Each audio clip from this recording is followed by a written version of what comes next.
তো লাঞ্চ নিয়ে চলে এসেছি। আজকের লাঞ্চ মেনুতে অনেক কিছুই হয়েছে টুকটাক। এটা হচ্ছে মাছের ডিমের বড়া, তো আমি একটা নিয়ে নিচ্ছি। মাছের ডিমের বড়া আমি ভাজতে ভাজতে এক দুটো খেয়ে নিয়েছি, তো যাই হোক একটাই নিলাম, বেশি খাবো না ভাজা। আর এটা হচ্ছে এটা হচ্ছে গন্ধ বাড়ালির পাতা না কি একটা বলে, সেটার বড়া।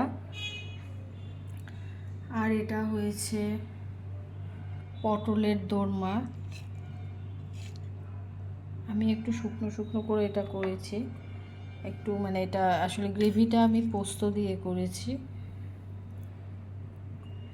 পটলের দোরমা। এটা হয়েছে মাছের ঝোল, কাতলা মাছের একটা ঝোল হয়েছে।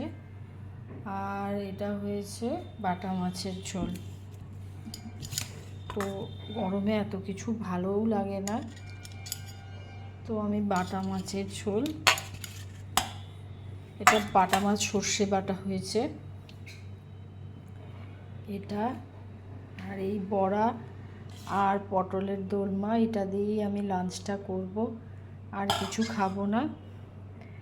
তো আমার এই ভিডিওটা তোমাদের কেমন লাগছে আমাকে অবশ্যই জানিও। আর আমি আজকে পটলের দোরমা কিন্তু চিংড়ি মাছের পুর দিয়ে করেছি। তোমরা এটা তো যে কোনো অনেক রকমভাবে যে কোনো মাছের পুর বা নারকেল বাটা টাটা দিয়েও করা যায়, তো আমার আজকে চিংড়ি মাছের পুর দিয়ে করেছি। এই দেখো ভেতরে বাদাম টাদামও দিয়েছি। এই যে চিংড়ি মাছ, আমি এগুলো খুব বেশি মিহি করিনি। পটলটাও এটা বিচিগুলো বার করে প্রথমে ভেজে নিয়েছি, সমস্ত পুরটা বানিয়ে তারপরে এই দোলমাটা হয়েছে।